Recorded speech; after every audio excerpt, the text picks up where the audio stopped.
Now, Ryan, we were also talking about one of your projects now, and I want to show it to everybody. It's going to show up right beneath Ryan right now. This is a rodeo film. Now, you can find this right here on Amazon Prime Video. This is about a black bull rider in a rural California, and he must choose between his brother and the woman he loves. Now, you can see this right here through HBO Max on Amazon Prime Video.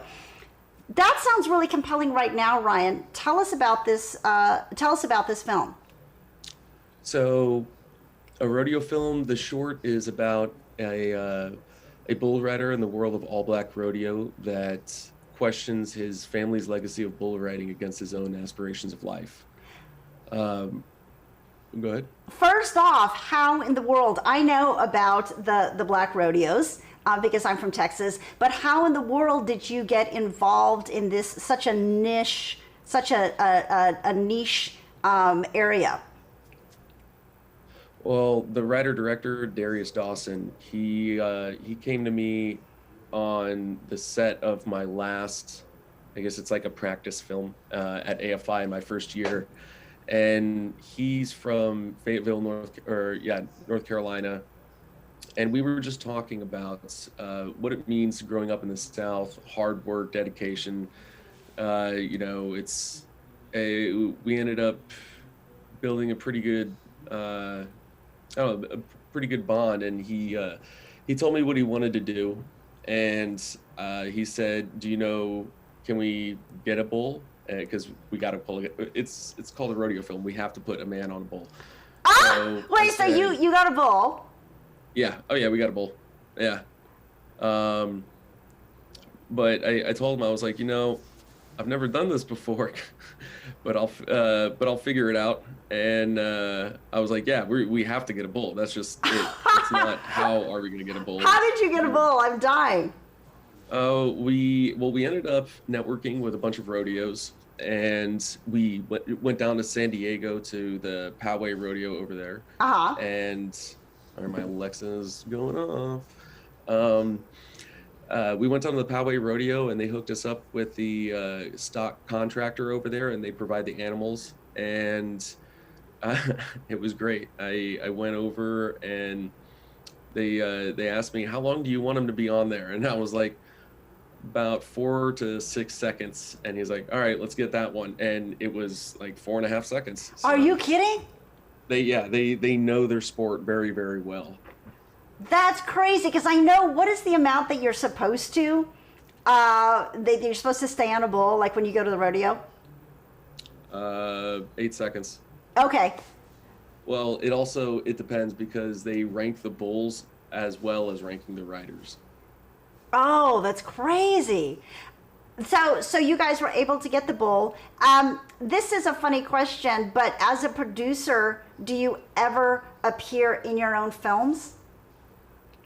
Sometimes. Such I usually as, try to sneak myself in the background somewhere. so what, Um, have you ever given yourself like a role where you spoke or you're a character? um, I was a taxi driver in one film, but it wasn't. There were two main characters. They were talking in front of their house, and then I just walk up and grab this guy's bags, and that's it. I So was wait, like, "Hello." so you specifically came out here and you had no interest in being an actor. You really wanted to be the person behind the scenes, Absolutely, and you want I to love it. continue. I love getting a team of people together and making things happen that are it's like they're not supposed to naturally exist. But we have a great team and we work extremely hard and we make these things happen, and it's beautiful, it's great, it's the best feeling in the world. What is your greatest reward being a producer? Oh man, probably the camaraderie. Like a lot of times, I guess some people have had bad experiences on set, and to go to that person and say, no, I got this, and then actually take care of it. it's like I've now built trust with that person. I dig that. That's the number one thing for me.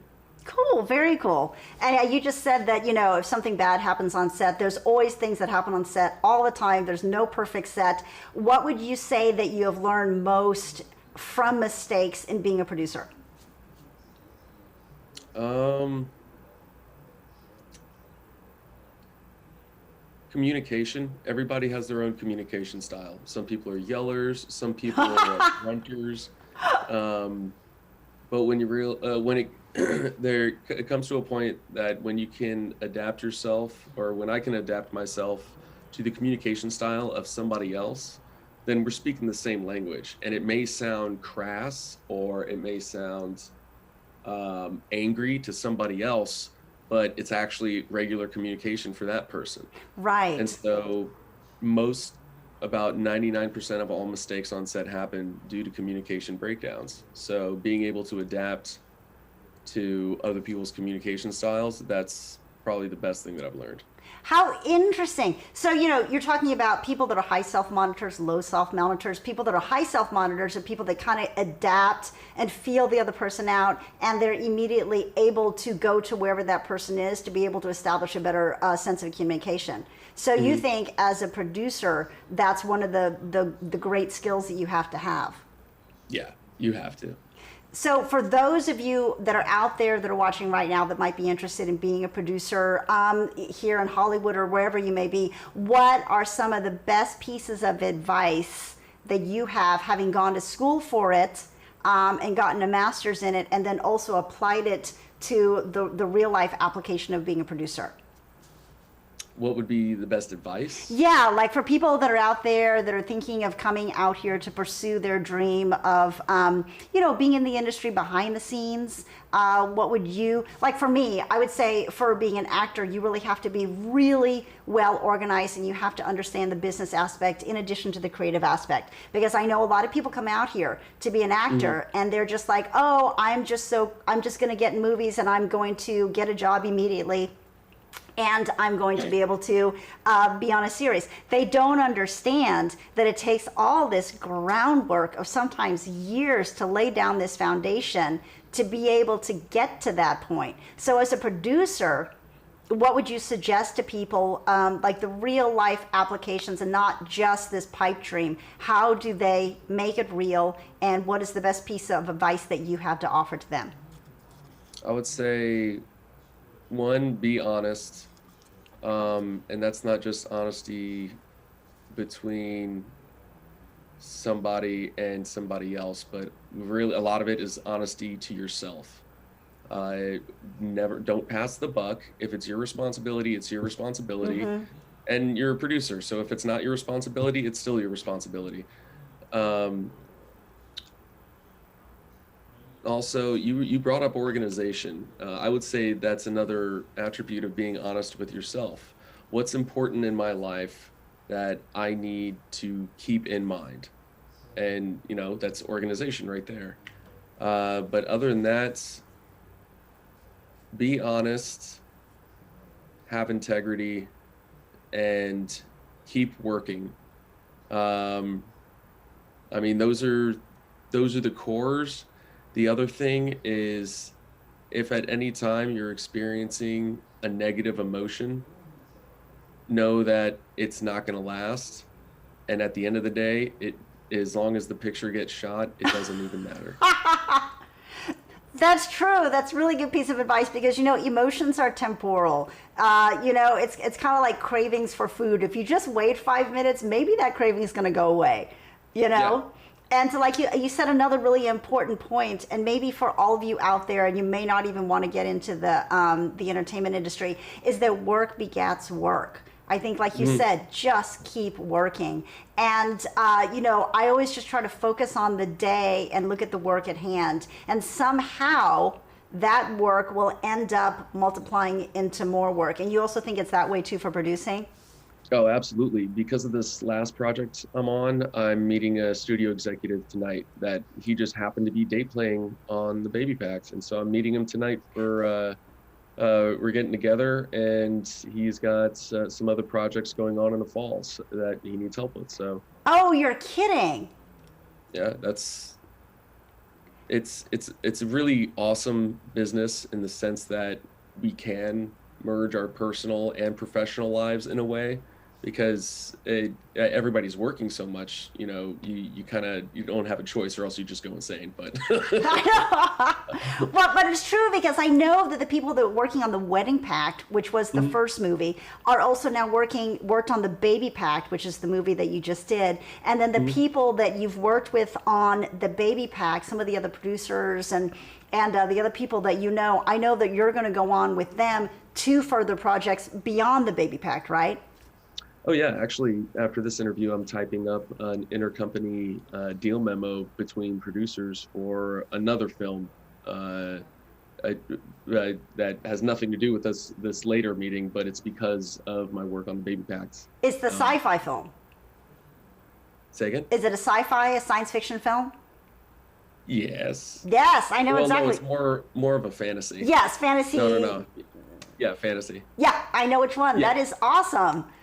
That's terrific. So like you Awesome. said, getting Yeah. to know people in the industry, you guys, making network connections and working together can beget more work. And that's a lot of, I would say, okay, this is a good question. For behind the scenes people, how much, if you were to break it up 50-50, 60-40, how much of it do you think is based on relationships versus other ways that you get jobs? 80-20? I'd say Really? 90%, 10. Yeah, it's really relationships because you can have the technical know-how. That's great. I mean, anybody can have the technical know-how. You can learn VFX from 8-year-olds on YouTube right now, and these 8-year-olds are killing it. Uh, but if you don't have again, if you're not honest, if you don't have the integrity, if you don't follow through, it's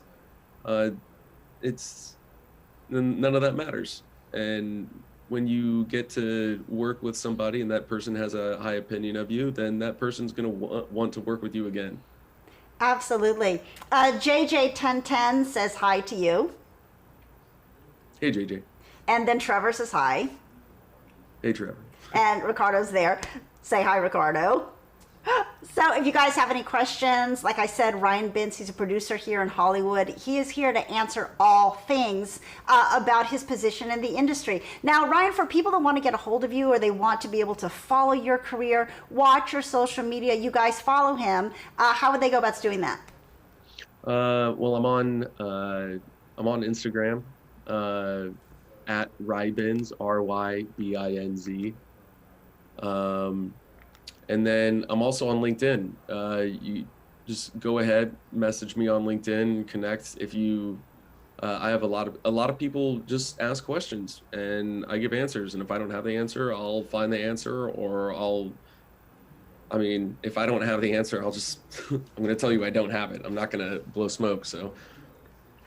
Oh, but that's Yeah. awesome.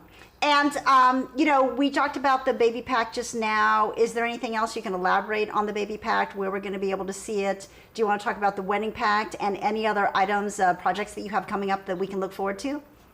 So I can't talk about Baby Pact. Okay. But a rodeo film is coming up very nicely. We have Peter Fairley as executive producer. And we're also working with 3 Arts at the moment to get this thing made. We're shooting in the fall. Then Revamped, which is a nice fantasy tabletop game between a group of friends that find themselves running away or trying to defend themselves against vampires. Ooh, fun. Using, I don't know if I could. Essentially, it's a Dungeons and Dragons movie with vampires. Oh, awesome, you guys. I didn't want to use too many brands because, Anyway, I have a television series. Can't really talk too much about that. But basically, it's like Breaking Bad meets The Wire, about an army vet that comes home to a small town and he's not the success story that everybody hears about. Oh, wow. Well, and also, you But- guys, for those of you who have just joined in, because I know you can see the Wedding Pact, that's available now if you want to watch it on Prime Video. So can you tell us, I know you said at the beginning, but can you tell us a little bit about what is the Wedding Pact about? And then can you give us are you allowed to give a snippet of what the Baby Pact is about? Because that's the one you just finished. Uh, You can tell us what the Wedding Pact is about because that's already out. yeah, the Wedding Pact is about two people that basically made a pact back in college that once they reach a certain age, if they weren't married, they would marry each other. So Aw. the Baby Pact, time goes by, and basically she is now a widow that is pregnant. So she drives across country to raise her child. And when she does, she finds out that she's being sued for custody by her ex-mother-in-law. So she has to go to court for a custody battle of her unborn child. But this is still a Oddly comedy. enough, it's a comedy. I was about to say, this is a comedy. It's pretty funny though. Well, comedy usually comes from darker places than drama, but yeah, it's going to be a pretty good film. I've seen some of the stuff. I can't go into too much detail, like I said, but it looks really good. Oh, and who does it I'm star proud of again? it. I'm very proud of it. Oh, that's terrific. Who does it star? Haley Duff, Connor Trenier, Heather McComb. We also have appearances with Scott Michael Campbell, Kevin Farley, Richard Reel, and a few more. But I mean, we had a huge cast. It was great. Oh wait, Kevin Farley is Chris Farley's brother. Yes, that is so cool. That is awesome. Oh, yeah. Well, Ryan, thank you so much for being with us here today. Oh, well, thank you for having me. I really appreciate it. Oh, we had such an awesome